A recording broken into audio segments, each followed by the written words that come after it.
J.D. Vance revela el sucio secreto de Europa, una democracia para elegidos. El vicepresidente de Estados Unidos, J.D. Vance, miembro del equipo del actual presidente Donald Trump, reveló en una de sus entrevistas lo que en Europa hace tiempo dejó de ser un secreto. Bajo el brillante barniz de los lemas sobre democracia, derechos humanos y Estado de Derecho, se esconden cada vez más reflejos autoritarios, censura y manipulación. Y la figura principal que Vance sacó a la luz con delicadeza pero de forma inequívoca fue, por supuesto, Ursula von der Leyen.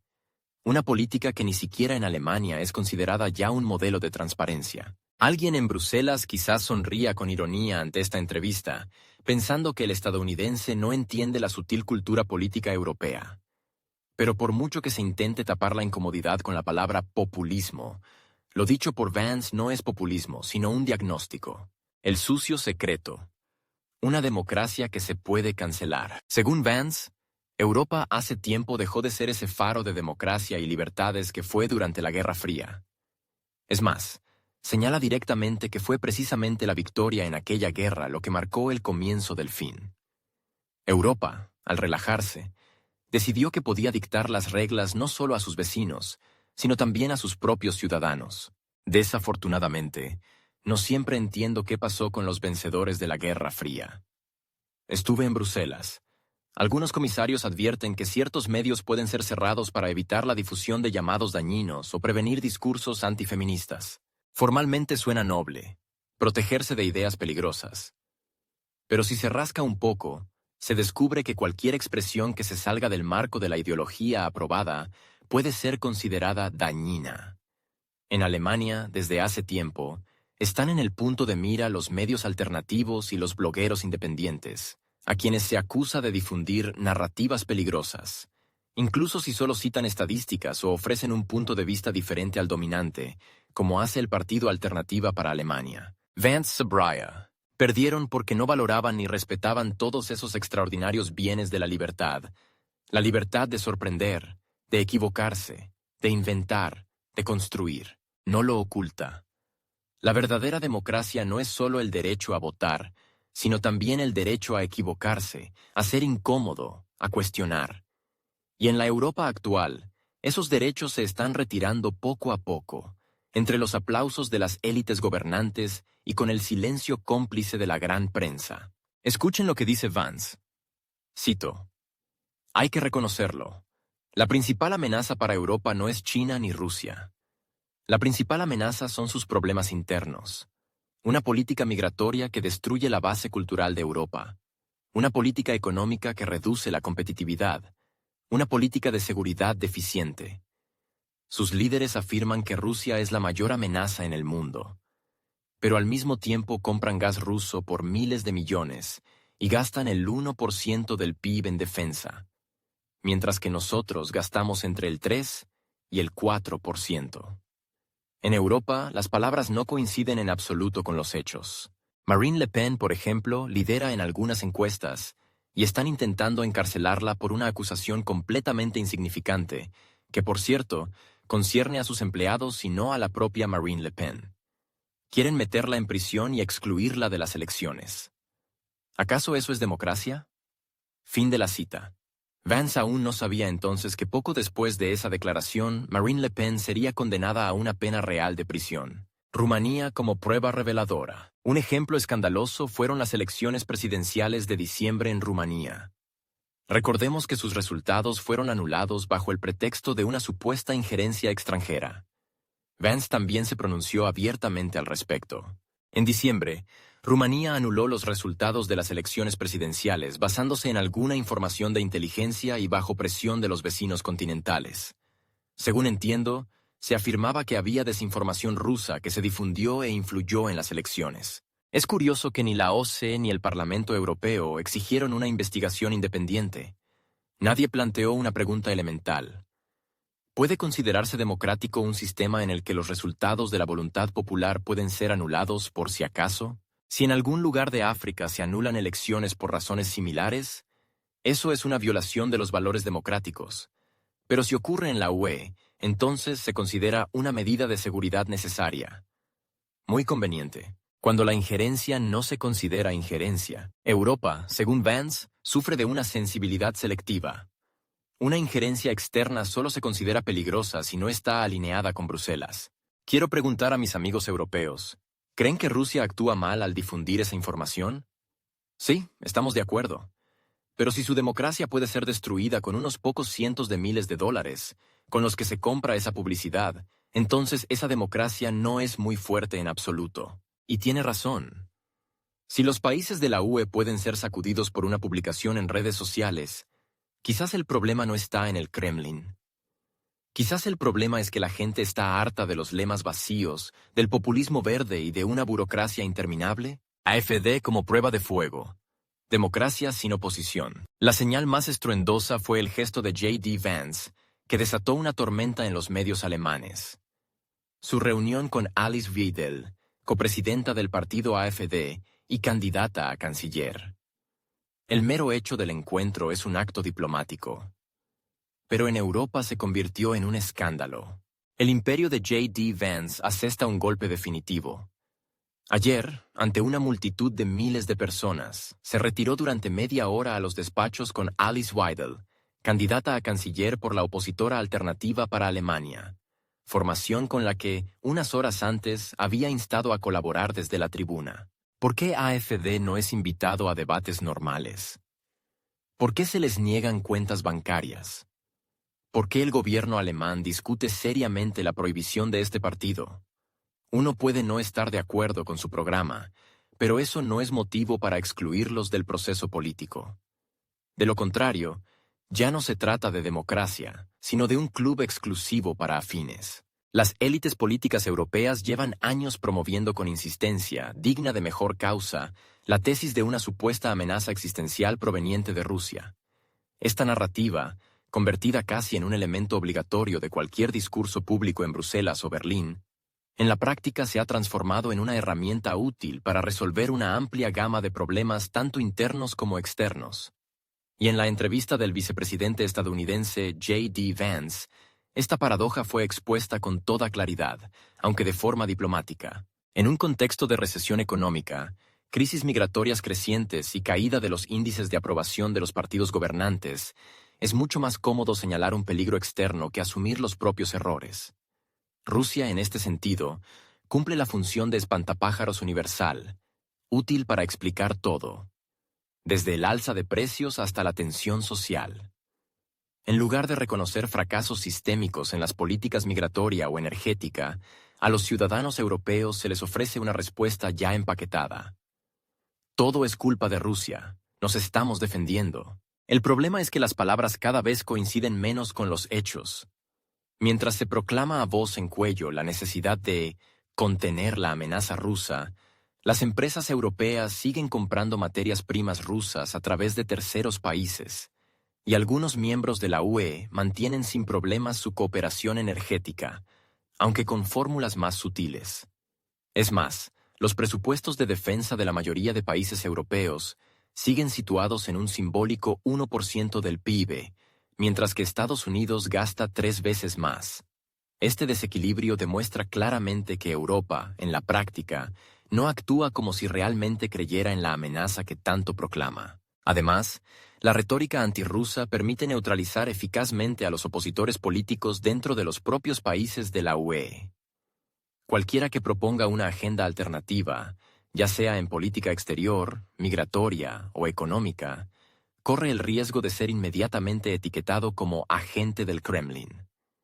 Este enfoque priva a la oposición de la posibilidad de una competencia política honesta y reduce el debate a una división primitiva entre los nuestros y los otros.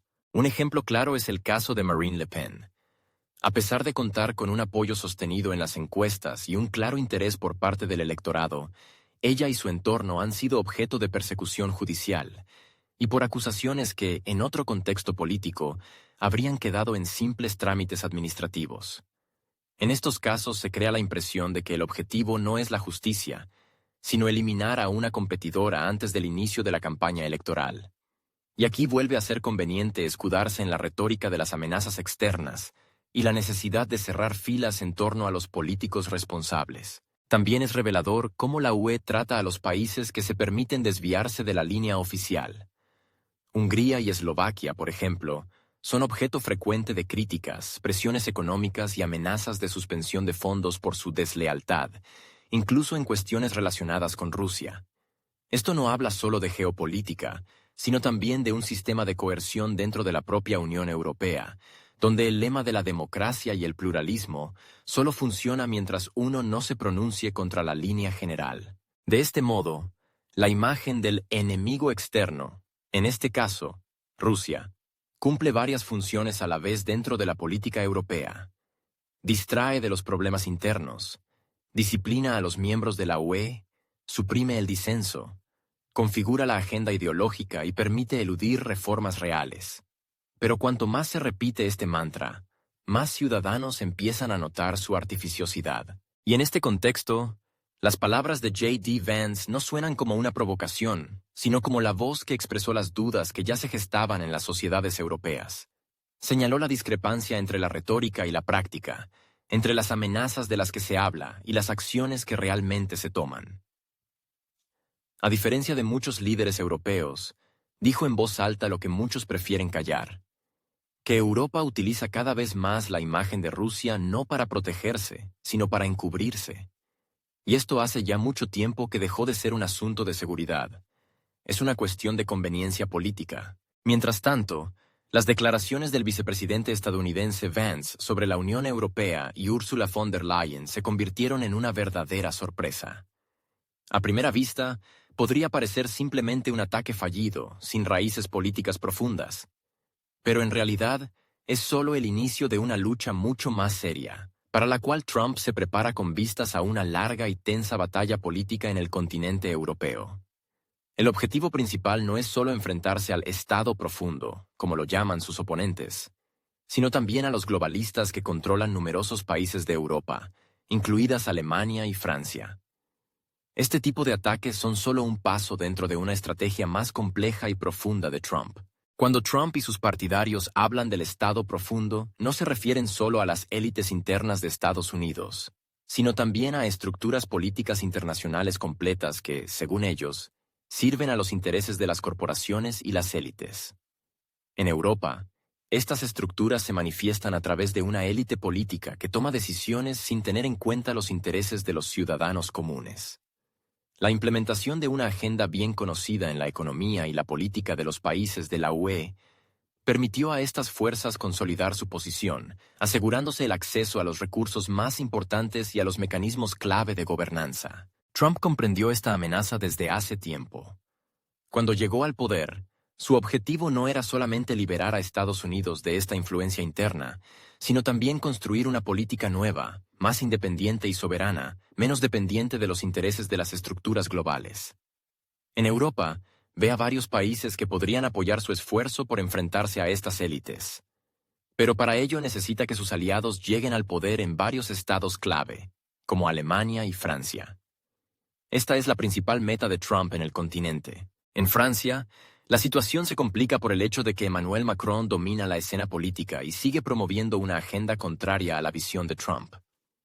Para Trump, sería extremadamente beneficioso que en lugar de Macron hubiera alguien capaz de llevar a cabo una política exterior más independiente, debilitando la influencia de Bruselas y transformando la actitud hacia Rusia y otros actores globales. En este contexto, líderes de partidos de derecha como Marine Le Pen se convertirían en aliados naturales para Trump. Sin embargo, como han demostrado los acontecimientos recientes, Le Pen, a pesar de seguir ganando apoyo, terminó siendo excluida de la carrera presidencial.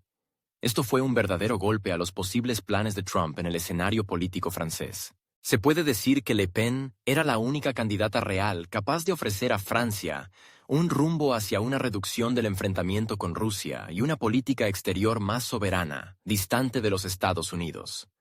Pero ahora que sus posibilidades de victoria han desaparecido prácticamente, Francia sigue bajo el mando de Macron, quien continúa con su política dura y contradictoria.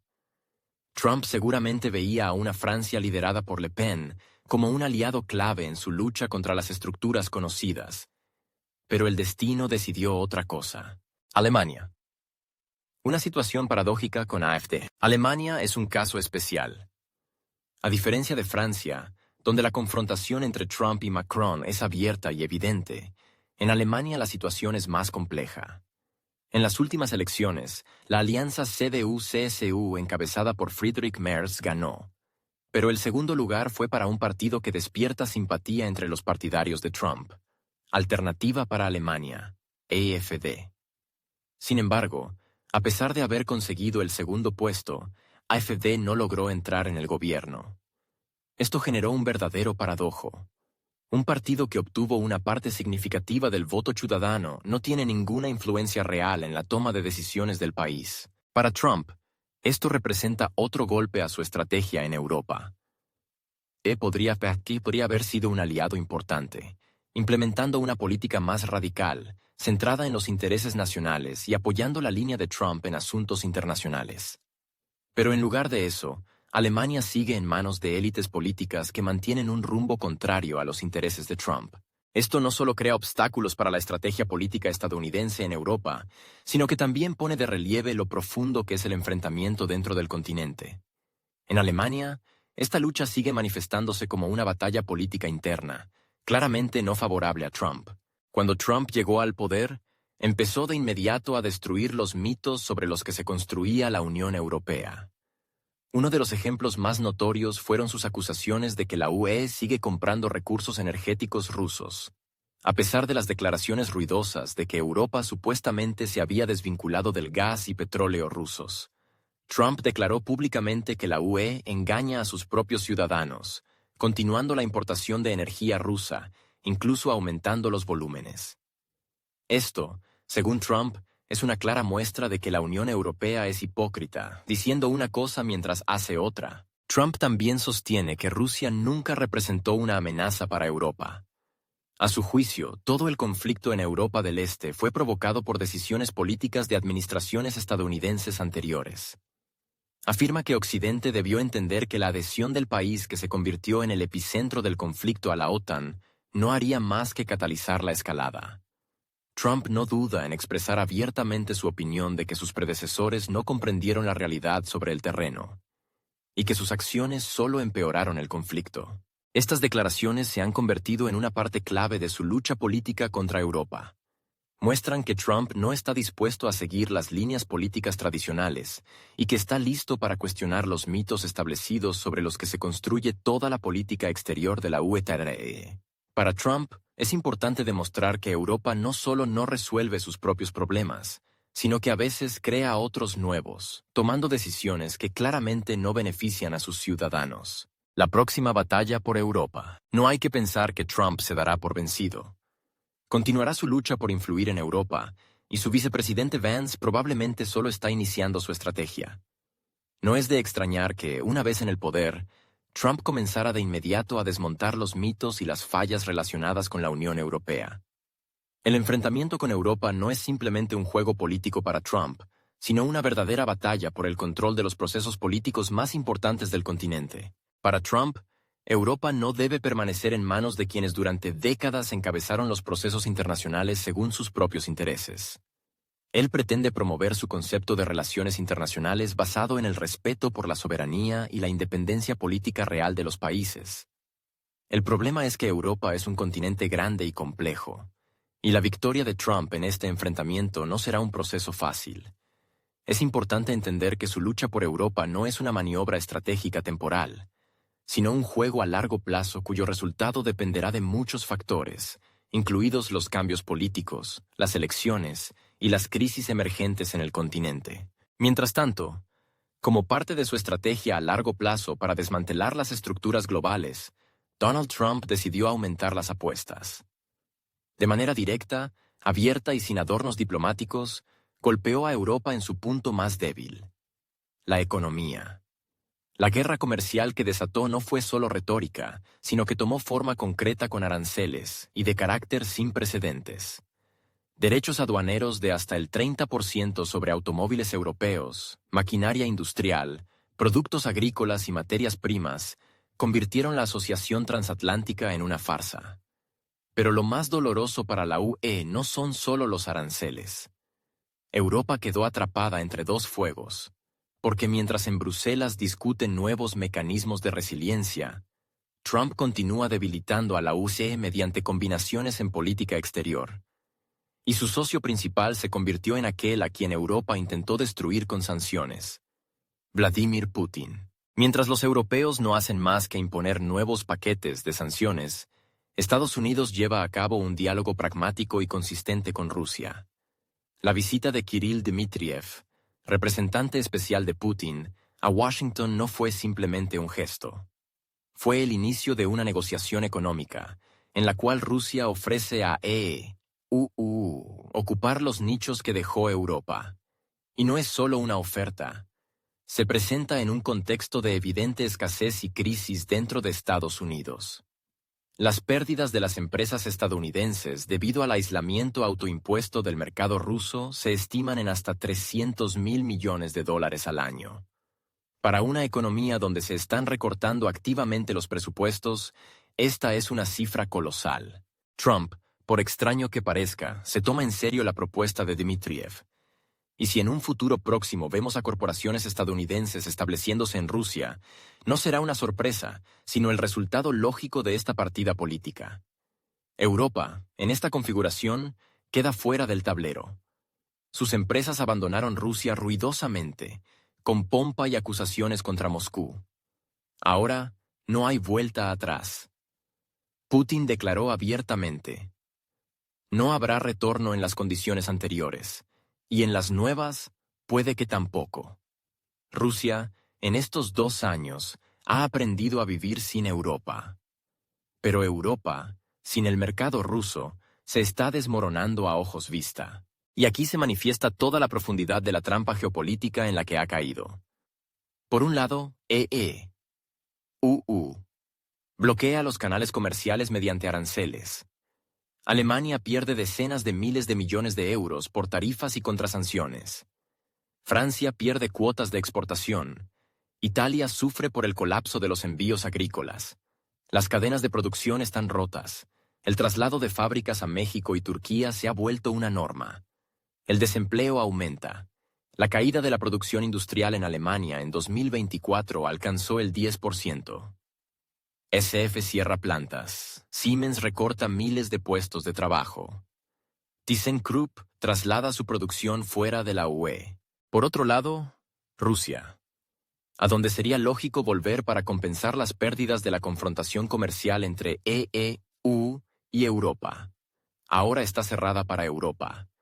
No por las sanciones siquiera, sino por el orgullo político y la sustitución fáctica de los actores europeos por socios chinos, turcos, indios y, ahora posiblemente, estadounidenses. El mercado ruso se está redistribuyendo.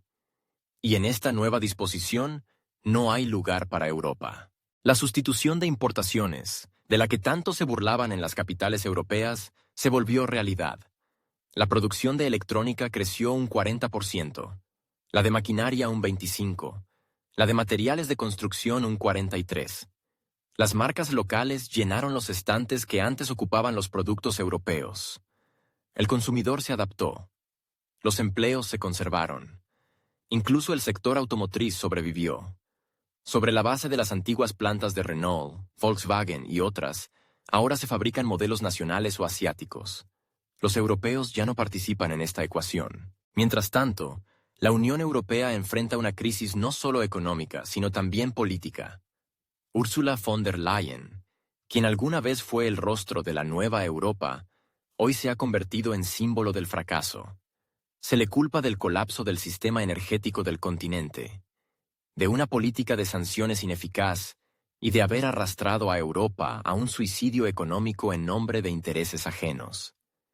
La crisis interna ha alcanzado a Francia, Alemania, Países Bajos, Polonia, Italia. Las protestas de agricultores, transportistas, trabajadores del sector energético están en todas partes. El euro se debilita. La confianza en las instituciones europeas está en su nivel más bajo en 20 años. En este contexto, la alianza entre Trump y Putin se convierte en una pesadilla para Europa. Uno presiona con aranceles y expulsa a las empresas europeas del mercado estadounidense. El otro ofrece a EE, lo que Europa rechazó. Juntos construyen una nueva realidad, en la que Europa es solo un espectador, sin estrategias, sin líderes fuertes, sin palancas de influencia. Lo único que le queda es expresar su preocupación y reunir nuevas cumbres en las que ya no se debate nada nuevo. La ironía es que en 2022 fue Europa la que gritaba más fuerte sobre la responsabilidad moral y la elección histórica. Y hoy está desprovista de elección. Los mercados están cerrados, la confianza perdida, las cadenas de suministro rotas, no hay alternativas. Y ni siquiera es posible regresar al pragmatismo. Para ello habría que reconocer errores, algo que nadie está dispuesto a hacer. Rusia ya no necesita a Europa. Estados Unidos la utiliza como plataforma para presionar a China y como mercado de consumo. ¿Y Europa misma? Se hundió en su propia ideología y olvidó cómo actuar racionalmente. ¿Qué significa esto a largo plazo? Pérdida de poder industrial. Pérdida de autonomía estratégica. Dependencia de suministros externos. Crecimiento del descontento social. Fragmentación de la Unión Europea. Es posible que en el futuro veamos un regreso a la idea de una Europa de naciones y no de estructuras supranacionales. Pero eso es otra conversación. Por ahora, el hecho es el siguiente. Europa ha perdido. ¿Y en qué acabará todo esto? Solo lo dirá el tiempo.